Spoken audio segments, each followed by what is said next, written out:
All right, guys. So this is the second edition of the duck video. If you haven't watched the first one, just check the playlist.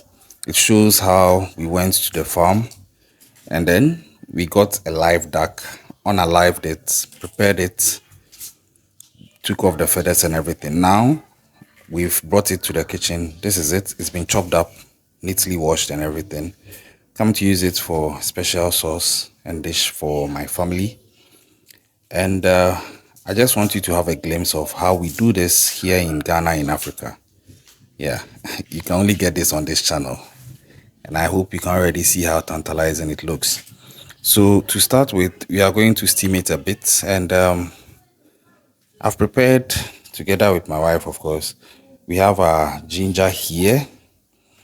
And then we have some onions in there as well. I'm sure you can see through the blender. And then there's some garlic. Now, we are going to add a little bit of green pepper. Now, the green pepper is also going to add to the aroma and also make the taste more enhanced. There's a way people steam their meat, but I also have a unique way I do mine, such that it comes out very distinct and very, very tasty. Trust you me, after watching this video, you salivate. But when you do salivate, just click the subscribe button and leave a comment that you are salivating, and I'll really appreciate that. All right, so I'll be bringing you updates as and when they are due.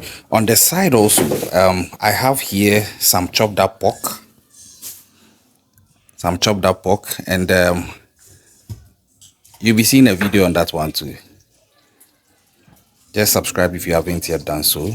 And if you've ever tasted duck meat, let me know how you enjoyed it in the comment section. So now the green pepper has been added. Yeah, this is one of my secret ingredients. It makes a lot of difference in adding to the uniqueness of taste. All right, I'll be right back. So now the blending is starting.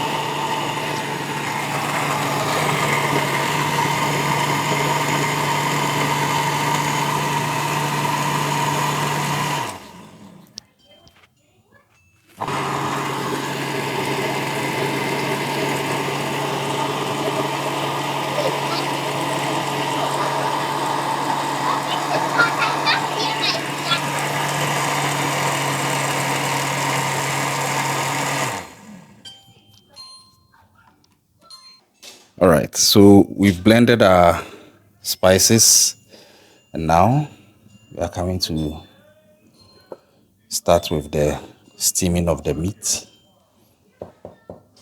Very tough utensil, and it's the non-stick type, so it brings everything out perfectly. Yeah, you see, this is the meat of the local duck breed. You saw in the video, two ducks were unalived, the local one and the foreign one. This is for the local one. And so we keep going, and I'm doing this with my wife. At this point, she is shooting the video, and yours truly is doing the arrangement of the meat. It's supposed to be a teamwork, right? Yeah. And this is the first time we are going to taste duck,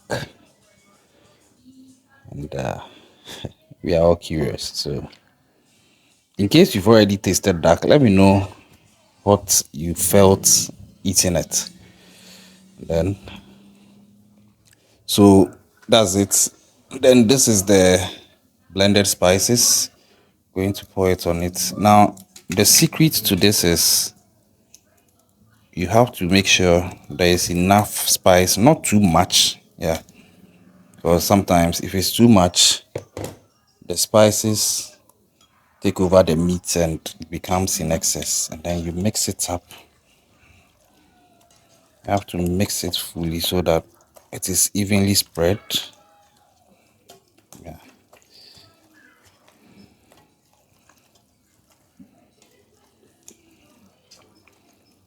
I hope you remember what we blended.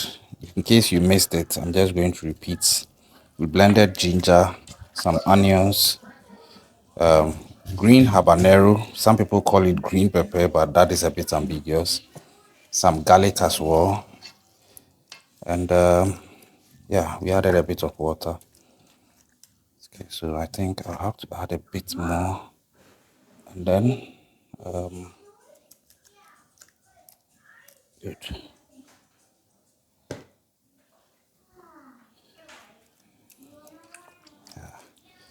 And then after you are done with this, the last thing you add is salt, because it's also going to add to the seasoning. I think the salt added to this sort of perfects the taste. It's more like the icing on the cake.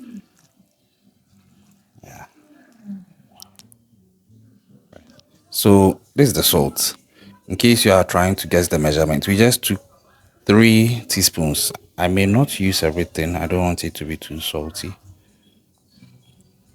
Yeah, I think this is fine.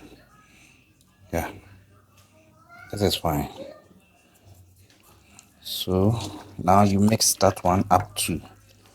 It's very important. Most people don't mix it and they just presume that when the meat is boiling or when whatever it is they are adding salt to is boiling, the boiling process will mix up the salt for them. Now that is dangerous because sometimes in you leaving that to the cooking to resolve for you, the salt might actually end up going to just one side.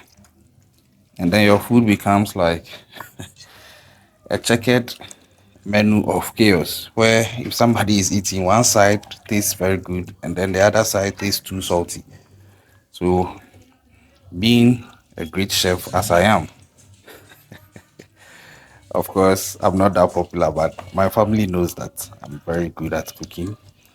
And per that I know that you have to mix these things up yourself. At least give your cooking a chance to be uniformly spread in terms of the taste you are trying to acquire.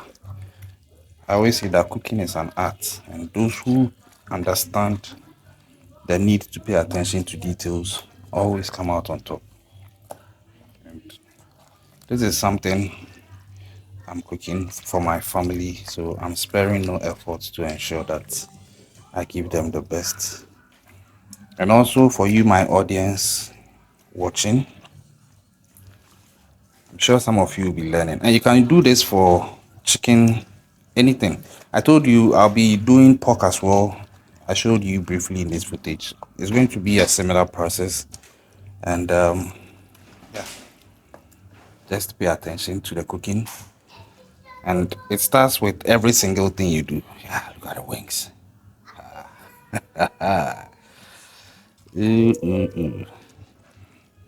Yeah. Whilst you are watching this, kindly subscribe. Just hit the subscribe button. Tell me what you think.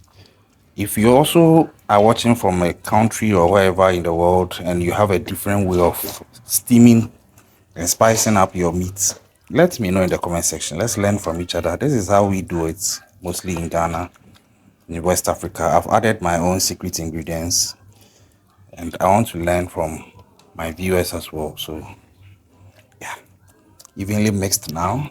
Now I'm just going to add a little bit of water. Some people add a lot of water. I add a little, just enough to steam it and be absorbed by the meat so that everything is cooked up together instead of being cooked up and still being waterlogged. You lose a lot of taste if you do that. So let's hold on as I add the water. All right, so I'm adding the water, just not so much, just a bit. It's okay. Yeah, it should do. So if you are watching, you see that the water is not above the meat. The water level is not above the meat. It's just a little underneath. Let me add just a little more. Just a little. Good. Yep. We are good to go. And then I have to mix that one up also. Bear in mind that we spiced it. So I want the water also to be evenly distributed so that the spice is also evenly settled and everything is even. Yeah, someone will say even Steven. Yeah. Okay. If you have enjoyed the video so far, click the subscribe button. And I'm ending this part 1 here. Part 2 will show you what happens when it gets onto the stove. Click and subscribe if you are yet to do so. Share with somebody. Maybe you are looking to cook an African cuisine. This is a good one you could try. I'll catch you on the next one. Stay safe out there.